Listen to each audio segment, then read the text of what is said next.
Assalamualaikum warahmatullahi wabarakatuh. Perkenalkan, saya Jihan Aziza Iskandar, NPM 2017-41-5080 dari Pendidikan Biologi Universitas Indraprastha PGRI akan menampilkan sebuah video praktik pembelajaran untuk memenuhi tugas pembinaan kompetensi mengajar biologi. Assalamualaikum warahmatullahi wabarakatuh. Halo anak-anak, selamat pagi. Berjumpa lagi dengan Ibu pada pagi hari ini. Ibu harap kalian dalam keadaan sehat selalu. Alangkah baiknya, sebelum kita memulai pelajaran pada pagi hari ini, kita awali dengan berdoa menurut keyakinan kita masing-masing, agar ilmu yang kita terima pada pagi hari ini dapat bermanfaat. Berdoa dimulai. Berdoa selesai. Sebelum pelajaran dimulai, kita absen dulu ya. Alhamdulillah, semua hadir ya. Bagus. Sebelum kita memulai pelajaran pada pagi hari ini, Ibu akan menanyakan, apakah kalian sudah paham tentang materi minggu kemarin? Jika ada yang ingin ditanyakan atau dibahas materi minggu kemarin, silakan. Mari kita bahas bersama-sama. Bagaimana anak-anak? Baik, menurut Ibu kalian sudah paham ya tentang materi minggu kemarin? Oke, hari ini kita akan belajar materi biologi, yaitu tentang pembelahan sel. Sebelumnya, kalian telah mengetahui bahwa pada awalnya manusia berasal dari satu sel. Sel tersebut kemudian akan mengalami pembelahan, sehingga jumlah sel manusia pada saat dewasa bisa mencapai 200 triliun. Nah, sekarang dapatkah kalian menyebutkan satu alasan mengapa sel membelah?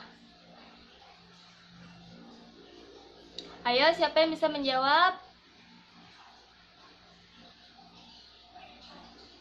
Iya, Naruto, silakan. Nah, betul sekali anak-anak apa yang telah dijawab oleh Naruto tadi. Seperti yang kalian ketahui, bahwasanya pembelahan sel sangat penting bagi kelangsungan hidup semua makhluk hidup. Setidaknya ada 3 alasan mengapa sel mengalami pembelahan. Yang pertama adalah untuk pertumbuhan. Seperti yang telah kalian ketahui, salah satu ciri makhluk hidup adalah mengalami pertumbuhan. Makhluk hidup dapat tumbuh karena sel bertambah banyak. Sel bertambah banyak kenapa? Ya, betul, karena pembelahan sel. Yang kedua adalah untuk perbaikan. Pernahkah kalian mengalami luka di bagian tubuh kalian, misalnya karena terjatuh atau teriris pisau?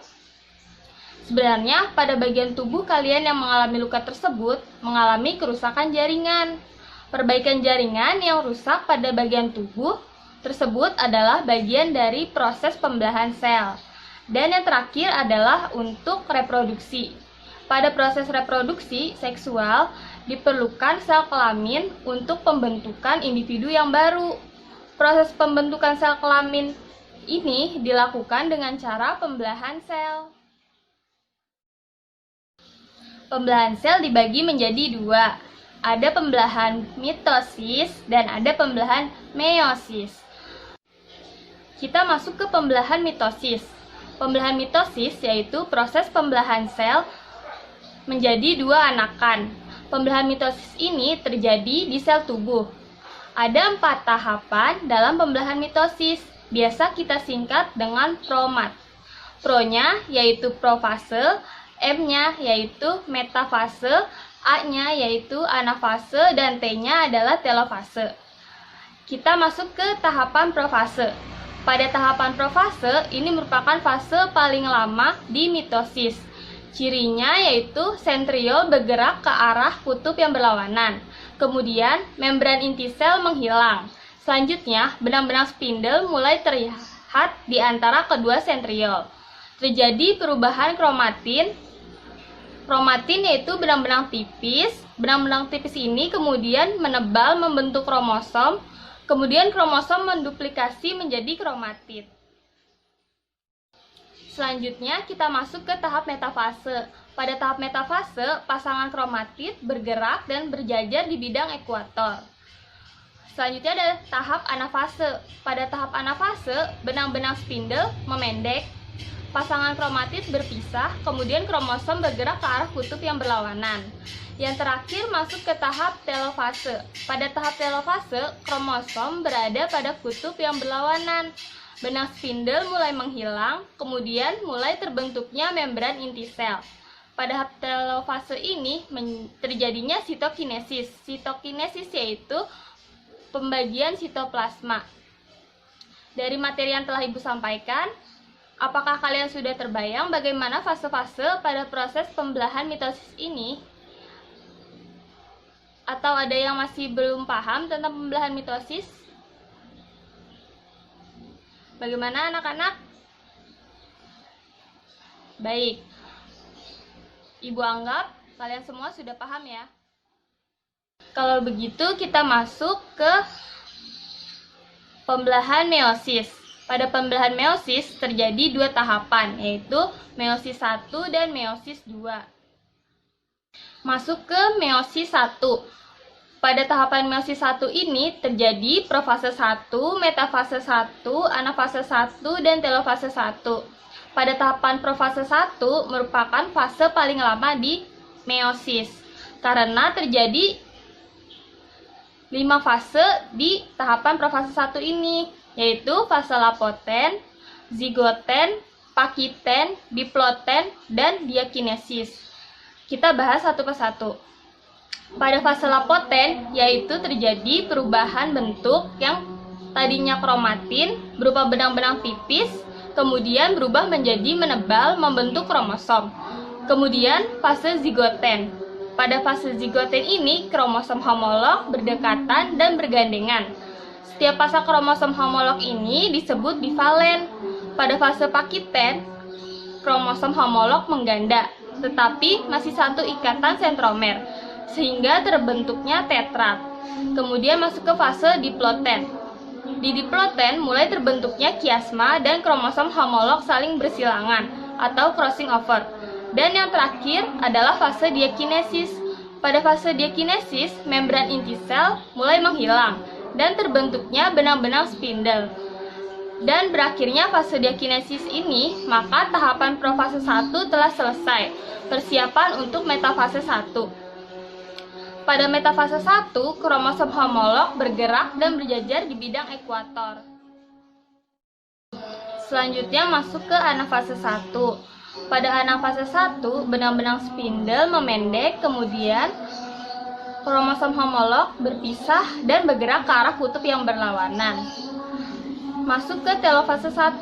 Pada tahap telofase 1, benang-benang spindle mulai menghilang dan mulai terbentuknya membran inti sel. Kemudian terjadinya sitokinesis. Selanjutnya masuk ke meiosis 2. Tahapannya yaitu profase 2, metafase 2, anafase 2, dan telofase 2.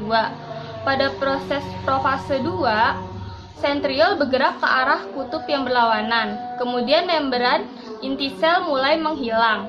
Pada tahapan ini juga mulai terbentuknya benang-benang spindle. Di metafase 2, pasangan kromatid bergerak dan berjajar di bidang ekuator. Selanjutnya adalah anafase 2. Pada anafase 2, benang-benang spindle memendek, terjadi pemisahan pasangan kromatid ke arah kutub yang berlawanan. Kita masuk ke tahapan yang terakhir, yaitu telofase 2. Pada telofase 2, benang-benang spindle mulai menghilang dan mulai terbentuknya membran inti sel. Pada tahapan ini juga terjadinya sitokinesis. Pada tahapan meiosis 2 ini, sel anakan, setiap sel anakan terdiri dari setengah jumlah kromosom induknya. Dari materi yang telah Ibu jelaskan, apakah kalian sudah terbayang bagaimana proses pembelahan mitosis dan meiosis itu?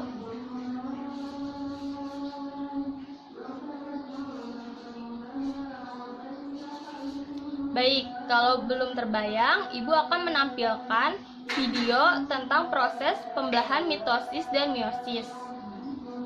Kalian simak baik-baik. Have you ever wondered why children do not look exactly like their parents, or why some siblings look so different from each other? The answer lies in the process of meiosis, which generates the gametes for reproduction. Meiosis is the process by which haploid cells are produced from a diploid cell. For this to occur, the chromosomes must be correctly sorted and distributed in a manner to create genetically unique cells with half the number of chromosomes as the original cell. Meiosis occurs in special cells called germ cells within the gonads of males and females. For the successful reduction in the number of chromosomes to occur in the new haploid daughter cells, 2 rounds of divisions are necessary. These divisions are termed meiosis I and meiosis II. Although the processes of mitosis and meiosis look similar, there are a few major differences. One obvious difference is that mitosis results in 2 diploid daughter cells, and meiosis results in 4 haploid cells. As in mitosis, meiosis begins after a cell has successfully completed the G1, S, and G2 stages of interphase. During the S phase of interphase, the DNA is replicated, producing 2 copies of each chromosome called sister chromatids. The paired centrioles in the cytoplasm duplicate and begin extending microtubules that will form the meiotic spindle. Sister chromatids remain attached at the centromere and condense as the cell enters prophase I of meiosis. Up to this point, the cell looks similar to mitosis, but 2 events occur in meiosis that do not occur in mitosis and lead to genetic diversity. The first event occurs during prophase I, when homologous pairs of sister chromatids lie side by side in a process called synapsis, forming a tetrad or bivalent. The homologous chromosomes share similar but not necessarily identical genes. Once this structure is formed, the second event, called crossing over, can occur. During crossing over, a physical exchange between chromosome segments of non-sister chromatids occurs, increasing genetic diversity. Prophase I concludes with the fragmentation of the nuclear envelope as the duplicated centriole pairs move to opposite poles of the cell. As they move, the centrioles extend spindle fibers forming the meiotic spindle. In prometaphase I, with the paired centrioles in place, the meiotic spindle is fully formed. The sister chromatids attach to the spindle fibers by their kinetochores. Here another key difference between mitosis and meiosis occurs. Because of synapsis and crossing over in meiosis, homologous chromosomes remain aligned, so that a pair of sister chromatids is attached to only one pole by the kinetochore microtubules. In mitosis, each sister chromatid is attached to a spindle fiber. The fibers originate from opposite poles. During metaphase I, bivalents randomly align along the metaphase plate. Due to independent assortment, this alignment is random and adds to genetic diversity. In anaphase I, the homologous chromosomes separate and move toward opposite poles. Meiosis I ends with telophase I, when the chromosomes decondense and the nuclear envelope reforms. Cytokinesis separates the cytoplasmic material, and the 2 daughter cells are separated by a cleavage furrow. Since the final product of meiosis I is 2 haploid cells, meiosis II begins without the chromosomes going through another round of DNA replication. Centrioles again duplicate and begin moving to opposite poles of each cell.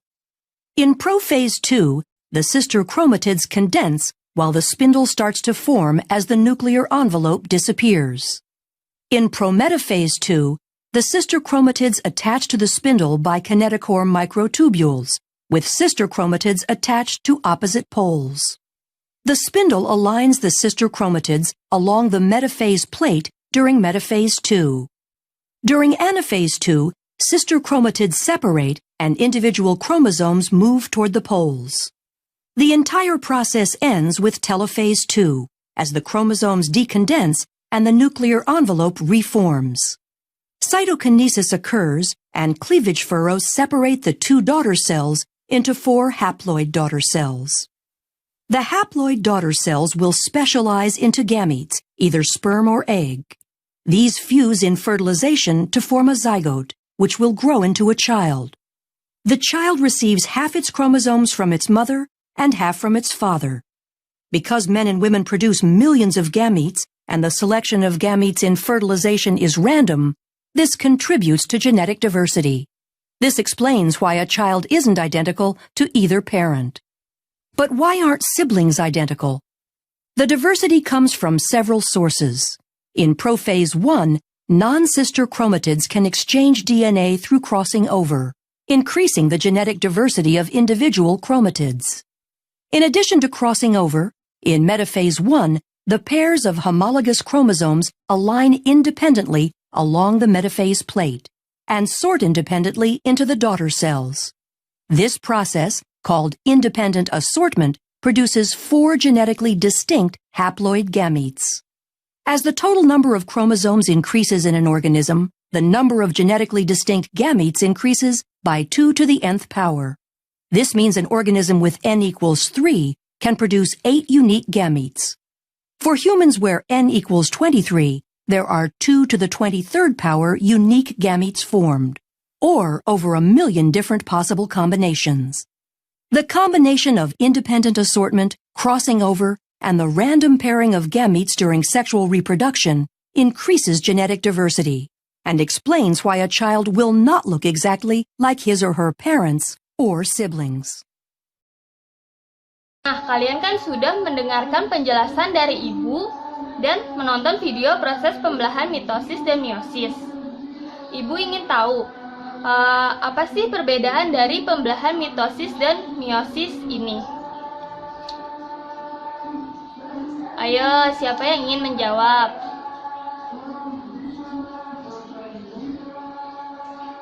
Baik, kalau tidak ada, Ibu tunjuk ya.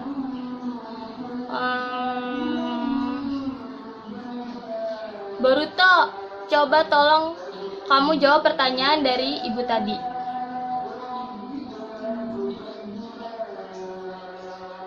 Nah, betul sekali anak-anak, dari jawaban yang telah disampaikan Boruto tadi. Nah, jadi perbedaannya itu ada di tempat berlangsungnya.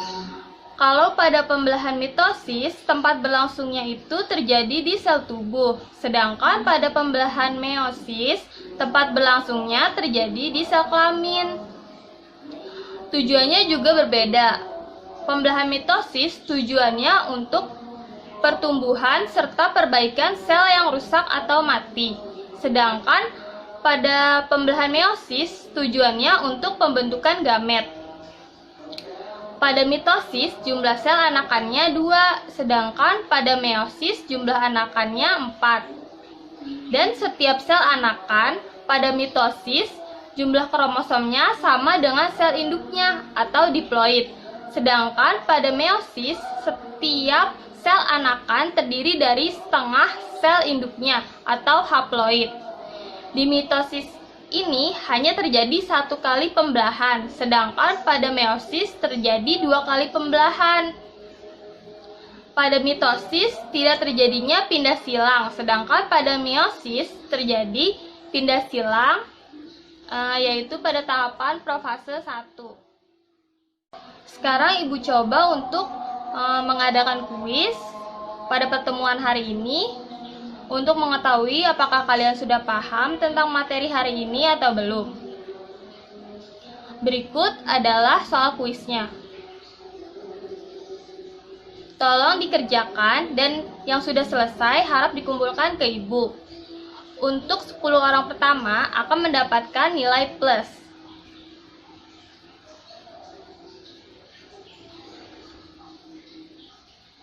Oke anak-anak, sudah semua ya yang mengumpulkan? Alhamdulillah semuanya sudah paham tentang materi hari ini. Ibu harap materi yang Ibu sampaikan pada pagi hari ini dapat diterima dengan baik oleh kalian dan dapat bermanfaat. Dan jangan lupa tetap jaga kesehatan dan tetap semangat belajar. Ibu cukupkan sekian. Wassalamualaikum warahmatullahi wabarakatuh.